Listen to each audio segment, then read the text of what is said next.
안녕하십니까. 이른 아침에 이렇게 많이 모여서 우리 중소기업을 운영하시는 경영하시는 CEO 여러분들을 모시고 고용률 70% 로드맵의 주요 내용에 대해서 말씀을 드리게 된 것을 기쁘게 생각을 합니다.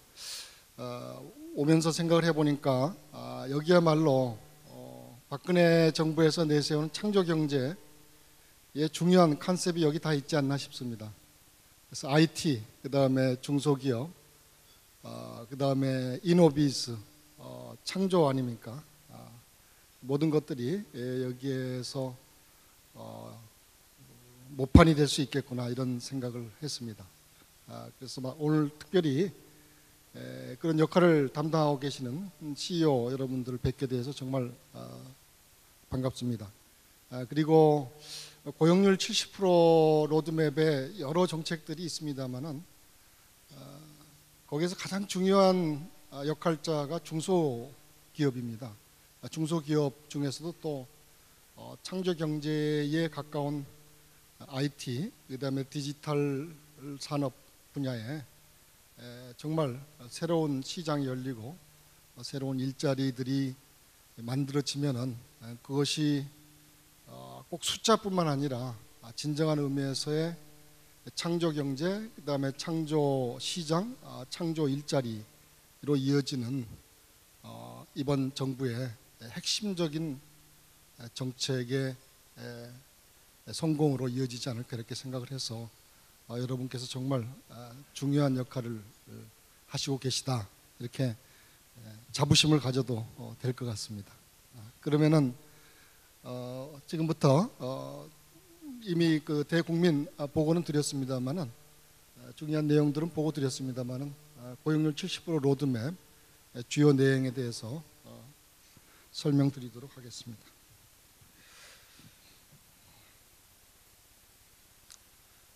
먼저 설명드릴 순서는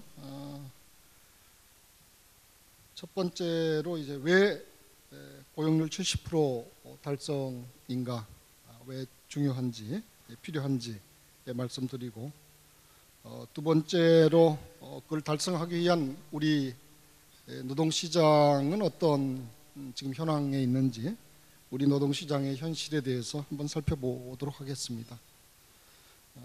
그리고 세 번째로는 고용률 70% 달성을 위한 추진 여건과 그걸 추진하기 위한 중요한 정책 과제들의 말씀드리고, 마지막으로 이제 기대 효과하고 추진 체계에 관련해서 말씀드림으로써 제 발표를 마감하도록 하겠습니다.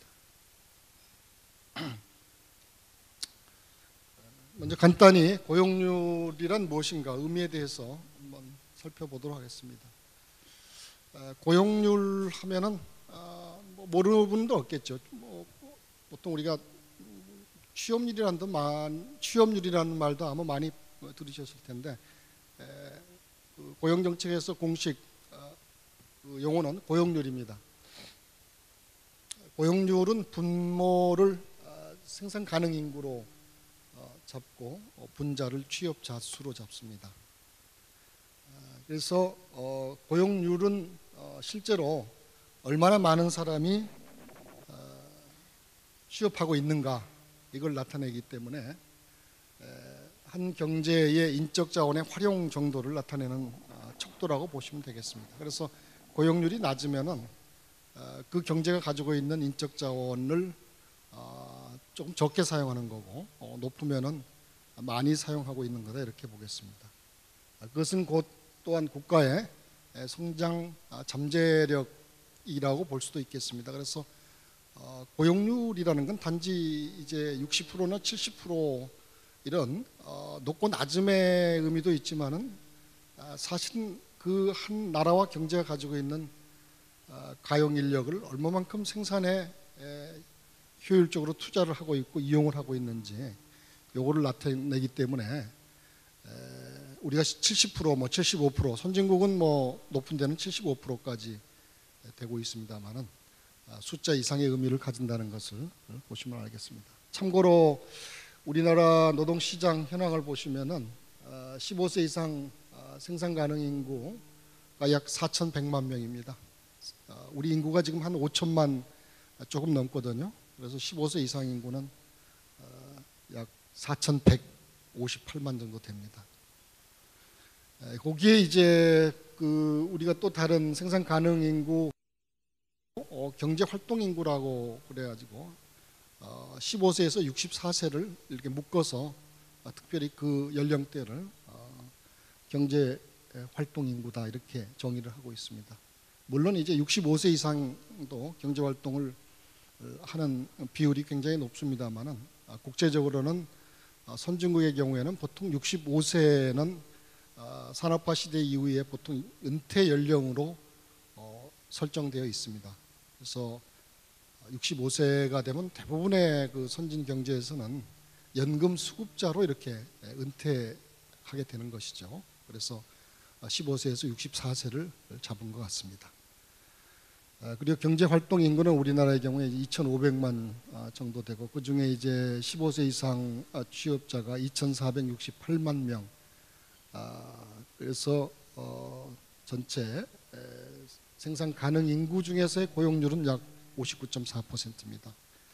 그래서 이렇게 했더니 정부 초기에 일부 언론에서는 어떻게 60%에서 70%를 올린다는 거냐, 이건 거의 불가능한 것이다, 그렇게 의문을 제기를 하고 그랬습니다만은, 바로 여기에서 이제 우리가 알아야 될 게, 새 정부에서 내세우고 있는 고용률 70%의 목표는 그 바로 밑에 있는 15세에서 64세 경제활동 인구 기준으로 70%를 목표로 하고 있다, 이렇게 이해를 해주시면 되겠습니다. 그래서 지금 현재 15세에서 64세는 한 64% 정도 고용률을 나타내고 있습니다.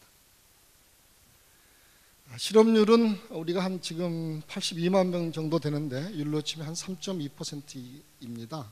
그래서 사실은 이게 대부분의 그 정상적인 선진 경제에서는 실업률 약 3% 정도는 거의 완전 고용에 가까운 숫자입니다. 약 2%, 3% 정도는. 다른 말로 하면은 경제가 이렇게 운영되는 데 있어서 2%, 3% 정도의 실업률은 자연적인 것일 수 있다는 겁니다. 숫자적으로 보면 이렇게 되는데, 실제로 그 안을 들여다보면 우리가 그렇다면은 우리가 완전 고용 구조를 가지고 있느냐, 그렇지 못하기 때문에 문제가 있는 것입니다. 다른 말로 하면은 같은 우리가 지금 70%는 아니어도 약 64%의 실업률, 약 3%의 노동시장을 가지고 있지만, 그 구성이나 내용을 들여다보면은 상당히 우리가 선진 경제로 가는데 개선해야 될 부분이 많다는 겁니다. 그래서 그런 내용들 한번 보실 수 있겠습니다. 또 한 가지 우리가 넘어가기 전에 주목할 게, 이제 거기 경제활동 인구에 그 반대되는 개념으로서 비경제활동 인구가 약 38.7%, 약 40% 되는 것이죠. 그러니까 100명으로 치면 약 60명은 경제활동을 하고 있고, 우리 전체 인구의 40명은 경제활동을 하지 않고 비경활 인구라고 그렇게 합니다. 경제활동을 하지 않은, 다른 말로 하면은 60명이 경제활동을 해서 자기 자신하고 그 다음에 비경제활동을 하는 그 인구까지를 먹여 살려야 되는 겁니다. 이런 구조라고 생각하시면 되겠습니다. 그럼 왜 고용률 70%인가? 아마 여러분께서 조금 이제 예측은 하셨겠지만은, 새 정부에서 내세우고 있는 몇 가지 가치 부분입니다. 고용률 70%는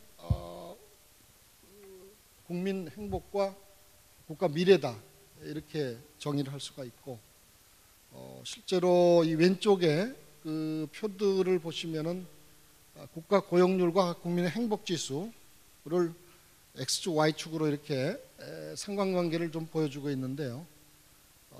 보시면은 그 밑에 그 X축이 OECD 국가별 행복 지수입니다. 2010년.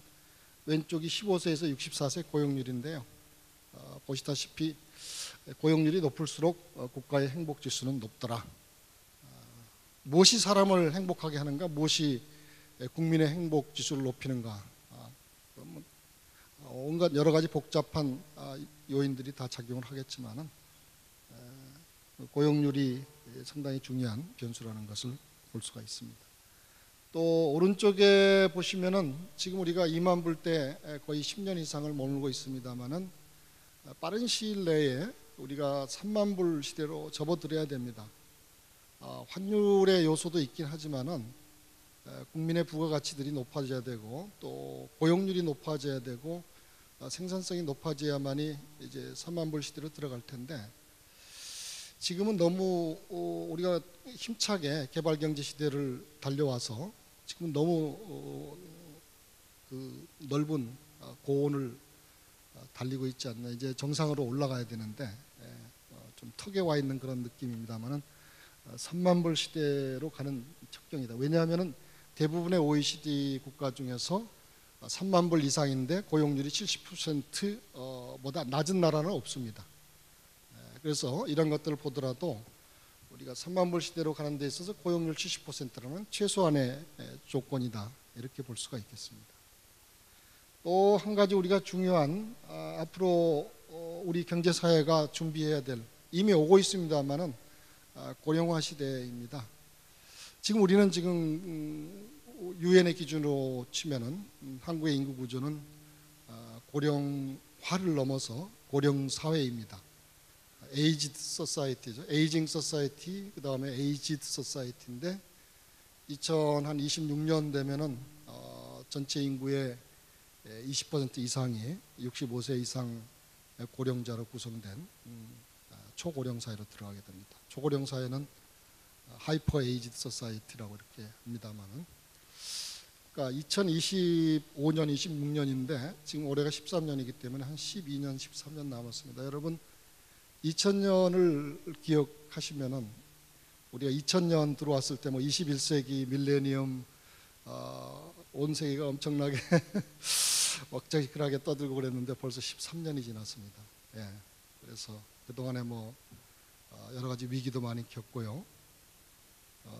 근데 사실 그렇게 친다면 2026년이 바로 문 앞에 와 있다고 보시면 되겠습니다. 그때는 인구의 5명 중에 1명이 65세다. 그럼 뭐 50세 이상은 뭐 몇 명 중에 1명이라는 얘기입니까? 그러니까 우리가 지금 현재 겪고 있는, 이미 진행되고 있는 미래라고 이렇게 볼 수 있죠. 그래서 우리가 느끼지는 못하지만은 우리 인구의 연령 구성이 이렇게 소리 없이 변하고 있고, 우리가 흔히 말하기를 이제 고령화의 쓰나미라고 그러겠습니다. 일본 경제가 여러 가지 요인으로 지금 밸리를 지나고 있습니다만은 그 요소 중에 하나가, 중요한 요소 중에 하나가 일본은 이미 하이퍼 에이지드 소사이티입니다. 초고령 사회입니다. 그렇기 때문에 일본 같은 경우에는 사실 기업도 인력들이 대부분 다 50세 이상 이런 분들이기 때문에 일본 기업들의 그 정년은 지금 현재 65세입니다. 최소 정년 65세로 하고 국가 정책적으로는 한 70세까지 일할 수 있는 사회를 만들기 위해서 정부가 노력하고 있습니다. 지금 그런데 우리나라의 경우는 이제 정년이 55세도 안 되니까 55세 정도 되면 이제 옷 벗고 나가야 되는 그런 고용 구조를 가지고 있기 때문에 지금 이번 정부에서 이제 고용률 70%와 함께 첫 정부 들어서자마자 입법을 해서 통과시킨 중요한 법 중에 하나가 이제 정년 60세 법입니다. 그거는 기업 차원에서 보면 상당히 부담이 되는, 그리고 사실 정년 60세라는 것이 기업 현실하고 괴리가 있는 것은 사실입니다. 그럼에도 불구하고 왜 정부에서 그러한 입법을 했느냐? 우리가 너무 늦었기 때문에 그렇습니다. 늦었기 때문에 정부가 먼저 이렇게 이니셔티브를 쥐고 나가고 거기에 기업과 또 기업의 인사 노무는 준비를 해야 된다, 이런 차원에서 했다고 생각하시면 되겠습니다. 우리 노동시장의 현실 좀 자세하게 지금까지 93년부터 통계가 나와 있는데요. 한 10년 동안에 보시면은 62에서 64% 대를 97년, 98년, 99년은 저때가 이제 IMF 경제 위기 때 고용률이 푹 떨어졌던 그런 때입니다. 그리고 오른쪽에 보시면은 그 거미줄처럼 되어 있는 다이어그램이 있습니다. 거기에 조금 푹 들어간 곳이 있는데 청년층 보이십니까? 청년층 오른쪽에 이거는 이제 OECD 국가하고 비교해서 각 연령이라든지 계층별로 고용률 비교입니다. 우리가 청년층 고용률이 너무 낮습니다. 선진국에 비해서 거의 2분의 1 정도도 안 되는데요.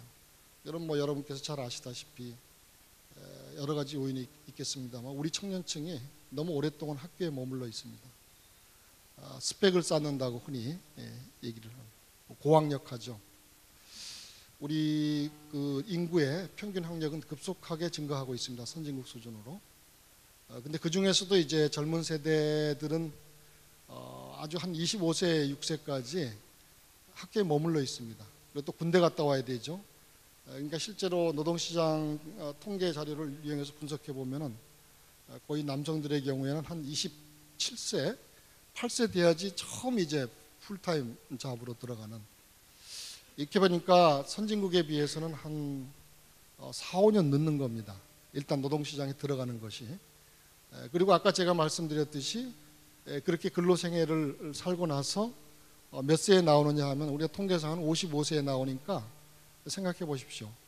27세, 8세에 들어가서 55세의 근로생애를 풀타임 근로생애를 물론 그 이후에도 뭐 재취업도 하고 합니다만은 그런 고용구조이기 때문에 우리는 한 몇 세라고 봐야 되나요? 한 28년, 27년 이렇게 자기 이제 풀타임 근로생애를 하고 끝나는 그런 고용구조입니다. 선진국의 경우에는 보통 표준 근로생애가 25세에서 65세인데요. 40년을 상정하고 있습니다. 그렇기 때문에 선진국에서의 그 풀 펜션, 완전 연금을 수급할 수 있는 자기 보험료 기여 기간은 40년으로 잡고 있습니다. 우리 국민연금도 사실은 40년으로 돼 있죠. 40년 가입 시 몇 프로 당신 소득에 이렇게 돼 있는데 선진국은 실제로 근로생애가 40년이다. 대부분 25세에 들어가서 65세에 나옵니다. 그 이후에도 이제 일하시는 분은 있지만 국민 대부분은 25세에 근로생애를 시작해서 65세에 나옵니다. 근데 우리는 한 28세 늦게면 요새 공시족들이 많은데 공시족들 한 30세에 들어가서 뭐 55세에 만약에 나온다 그러면은 25년을 일하고 나오는 겁니다. 그러니까 이거는 경제 전체적으로도 인적 자원의 엄청난 불활용이고 개인적으로도 보면은 짧고 그렇기 때문에 그 짧은 기간 동안에 자기가 평생 노후에 먹고 살고 있는 걸 다 마련해서 나와야 되는 겁니다.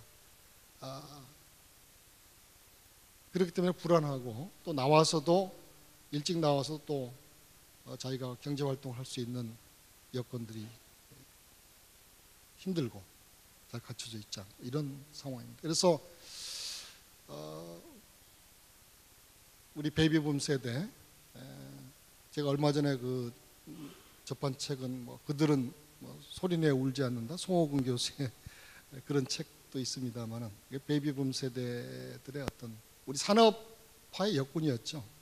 근데 그분들이 지금은 소리 없이 하나씩 둘씩 산업 현장을 떠나고 있는 이러한 현실입니다. 자, 이러한 현실에서 박근혜 정부는 고용률 70% 이거를 내세우고 어떻게 보면 정부의 어떤 명운을 걸겠다 이렇게 얘기를 하고 있기 때문에 이거는 어떻게 보면 도전이라고 보시면 되고 노동시장에 대한 도전 그리고 지금까지 우리가 가져왔던 협소한 고용구조 또 남성 장시간이 혼자 일을 해서 평생 장시간 노동을 해서 전체 가족을 먹여 살리고 그럼에도 불구하고 이제 노후가 불안한 이런 고용구조 노동시장 구조라 가지고는 절대로 우리가 3만 불이 되건 4만 불이 되건 선진경제로 들어갈 수가 없는 것입니다. 60 몇 프로, 그다음에 남성 외벌이 경제 구조만 가지고는 절대로 복지국가가 지속 가능하지 않습니다. 왜냐하면은 파타임이건 풀타임이건 여성이건 남성이건 기혼자건 미혼자건 어쨌건 하여간 20대 청년층의 노동시장에 들어와서 풀타임이건 파타임이건 좋은 일자리건 별로 좋지 않은 일자리건 이렇게 옮겨 다니면서라도 65세까지는 어떻게든 그 경제활동에 참여할 수 있는 노동시장이 돼야 됩니다. 그렇지 않으면은 그분들이 그 근로계층이 사회보험의 보험료를 내줘야지, 고용보험, 국민연금, 건강보험 보험료를 내줘야지 은퇴한 세대 그리고 피부양 인구가 복지의 혜택을 지속적으로 받을 수 있는 겁니다. 이런 여러 가지 국가적인 어떤 위기의식 이런 것들이 깔려 있는 겁니다. 우리가 산업화는 남성 외벌이 경제 구조로 잘 가져왔습니다만은 앞으로 이제 선진 경제 사회 시스템에서는 우리와 같은 이런 아주 후진적인 고용 구조를 가지고는 지속 가능하지 않다, 이런 위기의식이 박근혜 정부로 하여금 고용률에다가 어떤 국가 정책에 올인을 한 그런 이유라고 보시면 되겠습니다. 여기까지 말씀드린 것이 사실은 제가 오늘 여러분께 발표할 내용의 핵심이라고 보시면 되겠습니다. 물론 이제 여기에 이제 여러분이 가지고 계신 게 유인물에 굉장히 복잡한 내용들이 많이 있습니다. 뭐 중소기업 정책, 청년 대책, 여성, 또 취약계층, 여러 가지 이제 세부적인 정책들이 있습니다만은 그거는 이번 박근혜 정부에서는 국가 정책의 모든 툴을, 모든 수단을 1차적으로 이런 우리의 고용 구조를 선진화하는 데 쏟아붓겠다는 거고, 각 부처의 정책의 최우선을 양질의 일자리 창출에 두라고 이렇게 얘기를 하고 있는 것입니다. 거기서 양질의 일자리 창출의 주역은 바로 중소기업이고 또 우리 청년층이고 또 지금 현재 굉장히 그 활용률이 떨어지고 있는 여성들, 여성의 그 고용률도 굉장히 선진국보다 낮습니다. 대부분이 이제 경력 단절하고 출산 육아로 인해서 그냥 고급 인력인데 집에서 쉬고 있는, 이 엄청난 인적 자원의 미활용입니다. 그래서 그런 구조를 가지고 있기 때문에 고용률 70%라는 어떤 목표를 설정했습니다마는 실제로 그 뒤에 숨겨진 진정한 국가 정책의 가치는, 목표는 제가 말씀드린 이런 우리나라 고용 그리고 노동시장 구조의 개혁, 그리고 거기에 참여하는 우리 경제활동 계층들을 다양화해야 된다는 것, 그런 목표들을 가지고 있습니다. 추진 여건을 보시면은 그런 목표를 설정했는데 과연 그러면은 이게 달성 가능한 거냐, 그런 얘기겠습니다. 일단 우리가 달성해야 될 목표는 5년 동안에 약 240만 명 취업자 수가 순증을 해야 되고, 그걸 이제 5년으로 나누면 연평균 약 47만 명 정도 됩니다.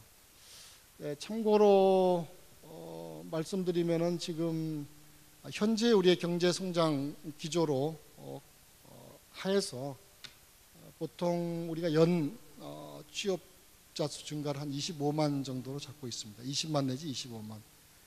그렇기 때문에 새 정부에서 일자리 창출을 통해서 달성해야 될 새로운 고용 취업자 수 증가는 한 20만 내지 25만이라고 보시면 됩니다. 거의 그 배라고 보시면 되겠습니다. 그래서 지금 현재 아까 보셨듯이 2012년 현재 64% 정도 되기 때문에 목표는 약 6% 정도로 올려야 되는 것입니다. 근데 과거에 우리가 이제 취업자 증가 변동 요인을 한번 분석해 봤더니 지금 우리 경제, 선진 경제도 마찬가지입니다만 경제 성장만 가지고 고용이 성장하는 그 고용 개수라고 그러죠. 그것이 굉장히 둔화됐습니다. 이건 전 세계적으로 마찬가지인데요. 1% 성장할 때 고용이 얼마나 느느냐, 이것인데 그 성장의 고용 창출력이 계속적으로 둔화되어 왔습니다. 그래서 보시면은 요 파란색 부분이 사실은 과거 80년대, 90년대 성장에 의한 노동 수요입니다. 성장에 의한 고용 창출이죠. 그런 것들이 급격하게 감소된 것을 볼 수가 있는 거죠. 대신에 다른 요소들보다도 이제 특별히 근로시간 감소에 기여한 고용 성장 기여도는 또 급격히 늘어왔습니다. 다른 말로 하면은 이거는 뭐냐 하면은 우리나라의 고용 구조를 다양화하고 높이는 데 있어서 중요한 정책 툴 중에 하나가 근로시간 단축이라는 것을 알 수가 있습니다. 이 근로시간은 생산성하고도 직접 연계되기 때문에 우리가 한 2100시간의 연간 근로시간을 가지고 있고 OECD 평균은 약 1700시간 이렇게 되는데 약 일본만 해도 우리보다 한 400~500시간 작습니다. 연간 근로시간이. 그렇기 때문에 근로시간이 이렇게 긴 노동시장에서는 생산성 증가가 쉽지가 않습니다. 단위 노동시간, 노동당 생산성이기 때문에 생산성하고도 연계가 되어 있는 거고요. 그래서 새 정부에서 이제 고용률 70% 중요한 전략 중에 하나가 그러면 우리의 장시간 근로를 개선해서 3과 1, 1과 3의 조화도 또 증진시키고 아까 우리 G밸리 CEO 합창단 제가 그 아름다운 합창을 들으면서 참 아름답게 봤습니다. CEO 분들께서 바쁘실 텐데 이렇게 1과 삶의 조화를 잘 이루시면서 남도 즐겁게 하고 본인도 즐겁고 그래서 근로시간을 줄이고 그렇게 줄이게 되면 이제 전체 그 고용 노동시장에서는 일자리가 나누어지니까 10명이 일하던 노동시장이 한 12명, 3명 일할 수 있는 노동시장이 되는 것입니다. 총량적으로는. 그리고 실제적으로 총량적으로 뿐만 아니라 미시 차원에서도 우리가 양질의 단시간 파트타임 일자리들을 많이 만들면은 그것이 지금 풀타임으로만 이루어진 노동시장보다는 훨씬 고용 기회가 다양해지고 또 다양한 수요를 갖춘 국민들이 참여를 할 수 있다. 그렇게 해서 중요한 또 정책 수단 중에 하나가 양질의 파트타임 일자리를 많이 만들자. 특별히 이제 아까 말씀드린 여성과 청년층들은 처음에 노동시장에 들어오는데 처음에 풀타임으로 곧바로 들어오는 게 힘들기 때문에 파트타임 일자리를 통해서 시장에 진입하기가 좋습니다. 그래서 그런 양질의 파트타임 일자리를 많이 만들면은 그것이 이제 전체 고용률을 또 끌어올릴 수 있는 이러한 구조가 되는 것입니다. 실제로 선진국은 풀타임, 파트타임 해서 전체 취업자의 한 30% 이상이 파트타임으로 되어 있습니다. 나머지 70%는 풀타임 이렇게 되는데 우리는 지금 8%, 9% 정도밖에 안 됩니다. 전체 고용에. 그러니까 이게 좀 뭔가 정상적인 건 아니죠. 왜냐하면 모든 국민이 풀타임으로 일해야 되는 것도 아니고 할 필요도 없고 풀타임으로 일하지 못한 국민들이 굉장히 많습니다. 파트타임으로 일을 하고 싶고 또 그래야만 하는 국민들도 많고 또 실제로 이제 노동 수요라는 것이 여러분 이제 기업을 하시기 때문에 잘 아시지만 노동 수요라는 것이 뭐 하루에도 예를 들어서 이제 편의점이라든지 아니면 서비스업 하시는 분들은 하루 중에도 노동 수요가 일을 해줄 사람의 수요가 우리가 시간으로 생각하면은 굉장히 다르지 않습니까? 뭐 계절적으로도 다를 수 있고 뭐 일주일에 월화수목금 다를 수 있고 이렇습니다. 그렇기 때문에 이러한 노동 수요를 플렉서블하게 대응해 줄 수 있는 고용 구조, 그것은 플렉서블한 고용 구조입니다. 경직된 풀타임 위주의 장시간 노동의 노동 가지고는 이런 아주 다양하고 탄력적이어야 할 노동 수요, 인력 수요에 대해서 경직적일 수밖에 없습니다. 시간이 앞부분에서 많이 갔습니다만은 뒤에 부분은 구체적인 내용들이기 때문에 아마 제가 자세하게 말씀드릴 시간은 없을 것 같고 이런 중요한 내용들을 먼저 말씀을 드리면은 아마 여러분이 가지고 계신 이 유인물의 고용률 70%를 위한 정책 과제의 수단들이 무엇 때문에 여기 있구나 이런 것이 아마 이해가 될 거라고 생각을 합니다. 정책 과제들을 그러면 이제 여러분 가지고 계시는 유인물을 참조도 하시겠습니다만 중요한 내용들을 좀 짚어보도록 하겠습니다. 4대 전략 및 정책 과제인데요. 새 정부에서 고용률 70% 달성을 위한 전략으로 4개의 큰 전략을 잡았습니다. 하나는 왼쪽에 보시는 대로 창조 경제를 통한 일자리 창출 부분입니다. 이거는 박근혜 정부에서 내세우고 있는 제1의 모토. 창조 경제를 통한 일자리 창출에서 중요한 것이 세 번째 보시면은 혁신형 중소기업 육성입니다. 아마 여러분께서 하고 계시는 기업에 가장 가깝지 않을까 싶고요. 또 하나는 서비스 산업 고부가 가치화인데요. 기존의 서비스 산업에 IT하고 그 다음에 사이언스, 테크놀로지를 결합을 해서 고부가 가치 산업화하자. 그래서 컨텐츠 산업이라든지 또 어제 그 정부 3.0 발표를 했습니다만은 정부 3.0에서는 정부가 가지고 있는 라지 데이터, 빅데이터죠. 빅데이터를 이제 민간에 공개를 하면은 거기에 있는 빅데이터를 민간이 활용을 해서 가공을 하면은 새로운 시장이 열릴 수 있다는 그런 것입니다. 어제 그걸 통해서 뭐 일자리를 한 15만 개 정도 만들겠다. 가장 대표적인 것이 아마 GPS 산업이지 않을까 싶습니다. 그런 그 빅데이터를 산업이 가공을 해서 새로운 산업을 만드는 그런 아이디어들입니다. 또 두 번째 이제 전략은 오른쪽에 있는 대로 핵심 인력의 고용 가능성 제고입니다. 고용 가능성 제고. 그래서 특별히 여성, 그 다음에 청년, 장년층입니다.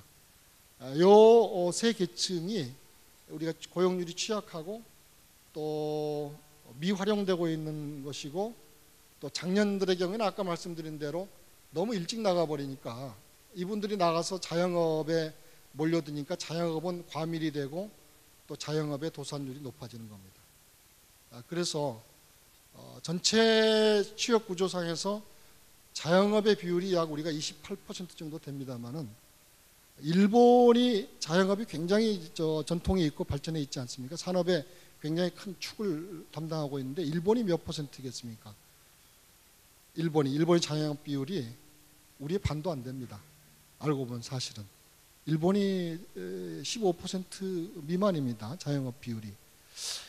그러니까 우리가 자영업 부분도 사실 선진 경제에 비하면 너무 많다는 겁니다. 뭐 자영업이 있어서 나쁜 건 아니죠. 그런데 자영업 부분이라는 게 대부분 우리는 영세 자영업이기 때문에 이런 고용 구조 가지고는 힘들겠다는 겁니다.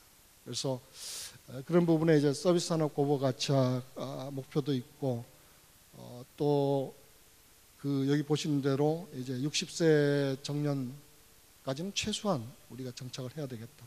그런 목표입니다. 맨 위에 보시면은 세 번째로는 노동시장과 일하는 방식의 개혁입니다. 근로시간의 개혁.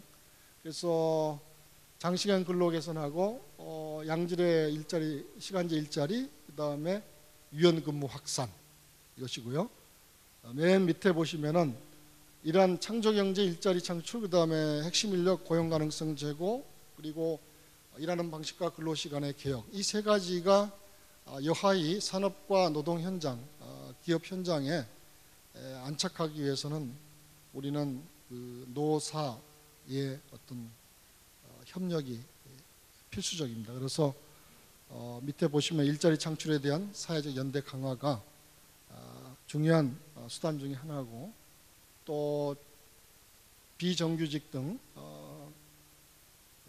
대한 어떤 차별 해소를 통해서 고용의 질을 동시에 또 제고하는 이런 큰 네 가지 전략을 가지고 고용률 70%를 달성하도록 하겠다, 이런 목표를 내세우고 있습니다.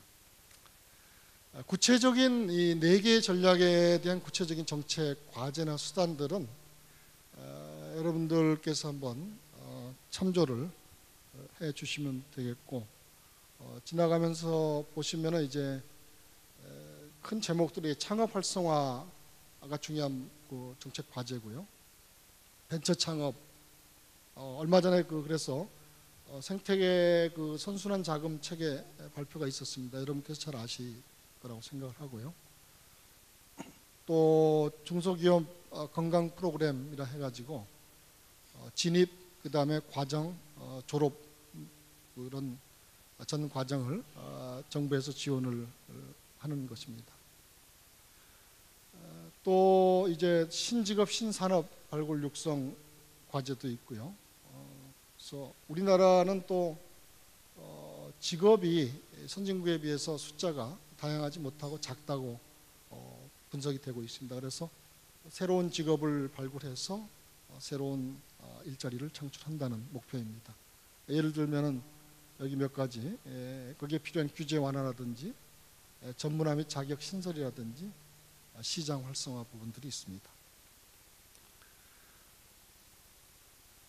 혁신형 중소기업 육성이 아까 제가 말씀드렸던 아주 중요한 정책 과제 중에 하나고, 여기에 아마 지금 여기 계신 CEO분들께서 관심이 많을 거라 생각하고, 자세한 내용들은 그 유인물에 나와 있고, 또 저희 부나 기재부 홈페이지에 보시면은 또 중기청, 이런 정부의, 새 정부의 혁신형 중소기업 육성 지원 정책들이 자세하게 나와 있기 때문에 여러분께서 한번 들여다보시면 좋을 것 같습니다. 말씀드린 이제 서비스 산업 고부가 가치와, 그다음에 또 밑에서부터의 따뜻한 성장을 위한 사회적 경제 생태계 조성, 이런 것들이 가장 중요한 정책 과제다, 이렇게 말씀드릴 수 있겠습니다. 두 번째 이제 전략의 일하는 방식과 근로시간 개혁인데요. 첫 번째 아까 말씀드린 대로 이제 장시간 근로 개선 부분입니다. 그 중에 가장 중요한 것은 이제 휴일 근로를 연장 근로에 포함시키는 건데요. 이게 이제 근로기준법 상에서 연장 근로, 그다음에 휴일 근로 이런 개념들이 있습니다만은 간단하게 말씀드리면은 지금 그 현행 그 근로기준법에 의하면은 주 12시간 연장 근로에다가 토요일, 일요일, 휴일 16시간 가능한 것까지 합치면은 40시간 플러스 28시간이니까 68시간까지 일할 수 있는데, 그걸 개선해서 주 12시간 일하고 플러스 알파 연장 휴일 포함해서 탄력적으로 하되, 전체적으로는 이제 휴일 근로를 연장 근로 한도에 포함시키면은 산업 전체적으로는 이제 장시간 근로가 개선되는 그러한 것을 목표로 하고 있습니다. 또 이러한 것들을 하는 데 있어서 공공 부분이 선도를 하고 또 민간 부분에 확산되는 그러한 전략을 가져간다는 것입니다. 두 번째로 이제 양질의 시간제 일자리 창출 확산 관련해서 가장 중요한 정책, 선도 정책 중에 하나가 시간제 일반직 공무원을 채용하고, 그래서 공무원부터 시간제로 일자리를 창출하는, 특별히 이제 전반적으로 하는 것보다는 거기에 적절한 직종들부터 시작을 한다. 그렇게 해서 양질 시간제 일자리를 공공 부분이 선도를 하면은 민간 부분이 이제 따라오게 하는 이런 모형입니다. 실제로 지금 최근에 언론에서 많이 홍보가 되고 있습니다만은 대기업들이 시간제 일자리를, 정규직 시간제 일자리를 많이 만든다고 지금 계획들을 내놓고 있습니다. 그래서 정부에서 하기도 전에 벌써 기업들이 이렇게 자발적으로 하고 있습니다. 그거는 실제로 기업에도 수요가 있고 근로를 하고 싶은 사람들의 수요도 있다는 것입니다.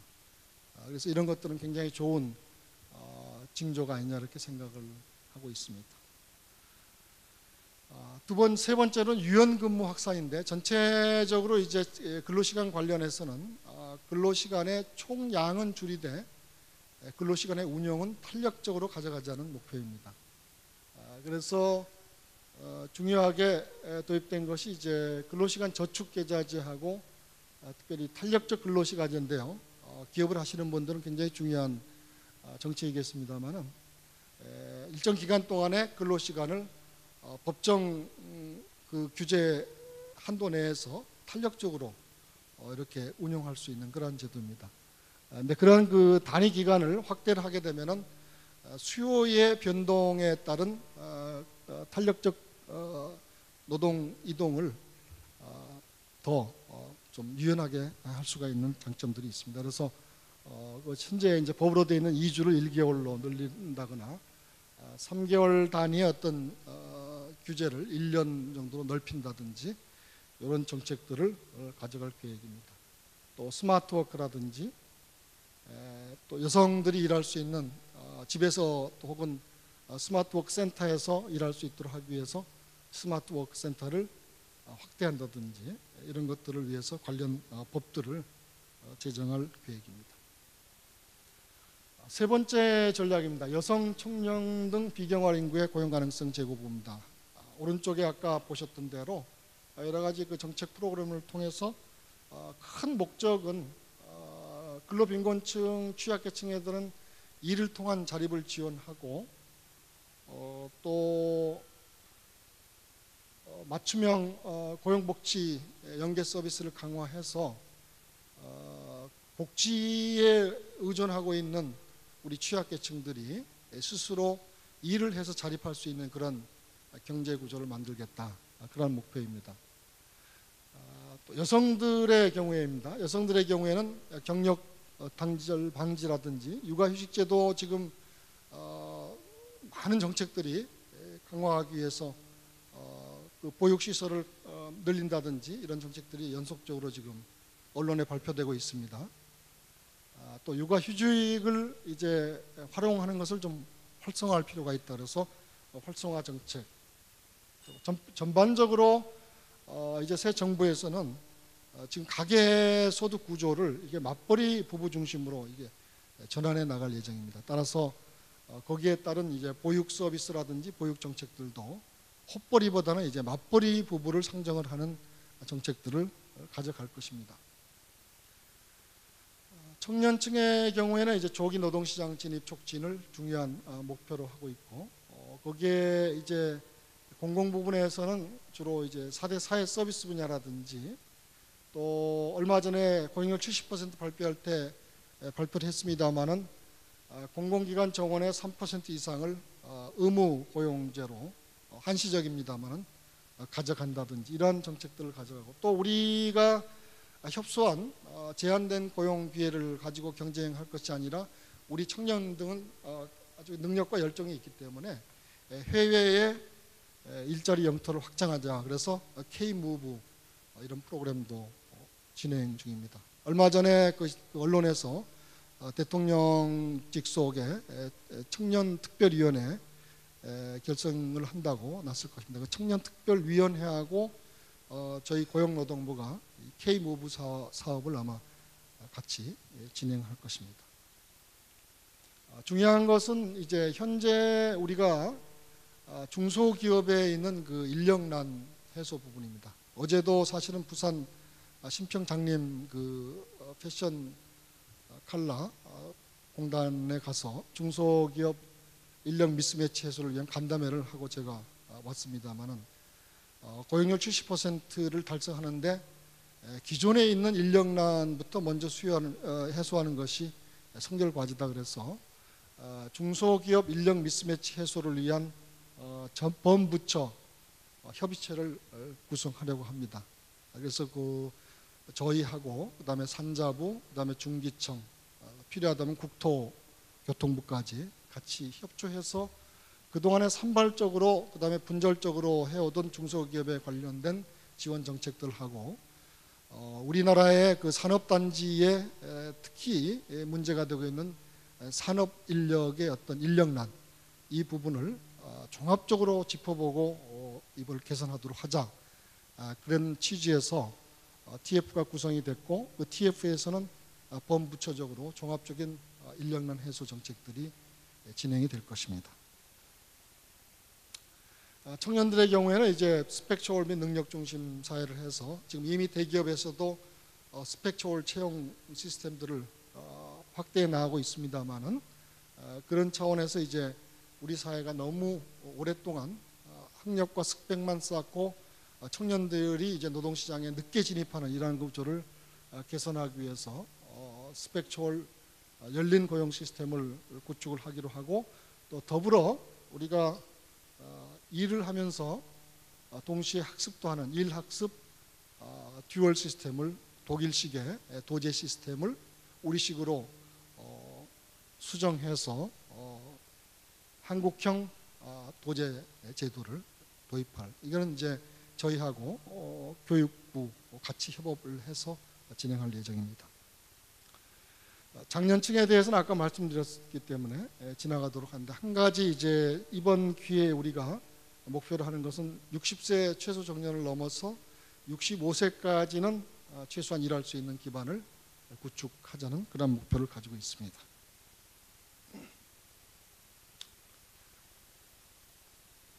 네 번째 전략 관련해서 아까 이제 저희들이 사회적 책임과 연대 강화를 말씀드렸습니다만은 전번에 여러분 이제 잘 아시겠습니다. 5월 30일 날 노사 정의 고용률 70% 달성을 위한 일자리 사회적 협약을 했습니다. 협약의 주요 내용들은 바로 지금까지 우리가 봤던 고용률을 높이기 위한 여러 가지 고용노동시장의 정책 과제들을 노사 정의 비용 분담도 하고 협력해서 현실 기업 현실에 정착되도록 한다 이런 내용입니다. 보시면은 이제 노사정 기업 성장과 투자 활성화에 협조해서 일자리 창출 기반을 조성하고 양질의 시간제 일자리, 장시간 근로를 개선해서 양질의 시간제 일자리와 공공사회 서비스 일자리 확충에 협력한다. 그리고 우리 중요한 정책 타겟인 청년, 중장년, 여성 일자리 확충하고 취업 능력 제고에 협력한다. 그리고 네 번째로 중요한 그 내용입니다만 미래 일자리 창출을 위해 근로시간과 임금 체계를 개선한다. 마지막으로 이러한 목표를 가지고 현재 일자리 유지 및 더 나은 일자리 만들기 위해서 협력을 강화한다. 이런 중요한 내용들을 협약에 담았습니다.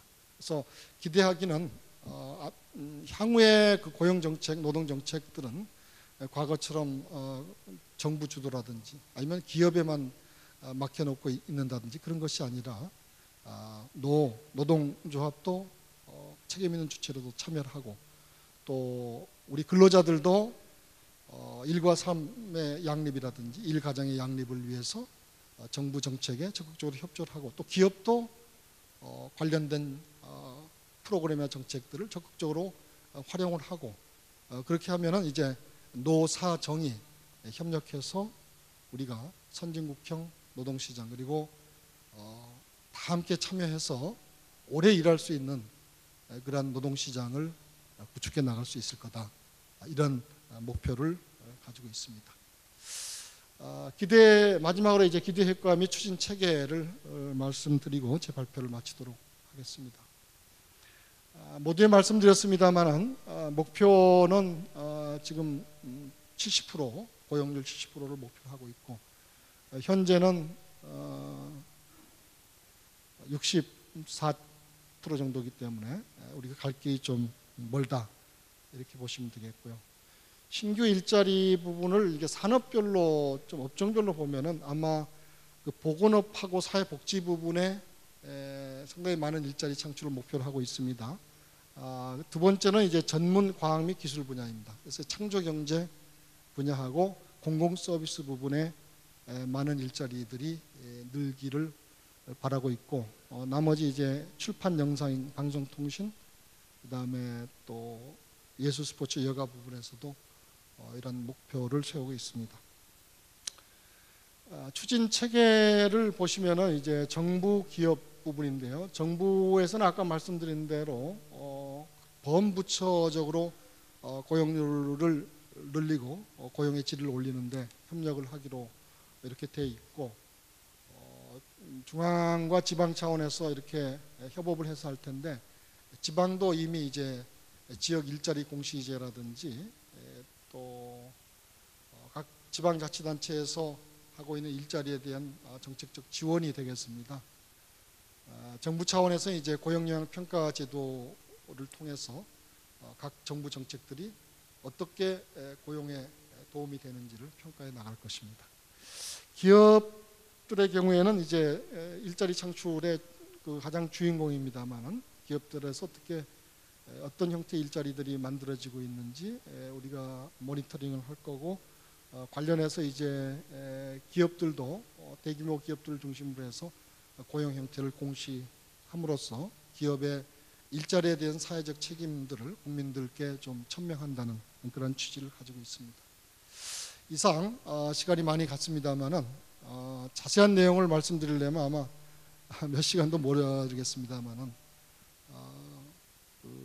이런 제가 말씀드린 대로 어떻게 보면은 좀 도전적이고 또 어렵고 또 그렇지만은 어느 정부에서인지 우리가 지금 2020년, 2025년 초고령 사회로 가기 전에 반드시 넘어야 될 어떤 고용노동의 산이다, 고용정책의 어떤 문턱이다, 그렇게 생각을 하고 이 정책 과제들을 여러분과 함께 차질 없이 추진할 예정이고, 그런 차원에서 가장 핵심인 중소기업 그리고 중소기업 CEO 여러분들의 관심과 협조를 부탁드리겠습니다. 감사합니다.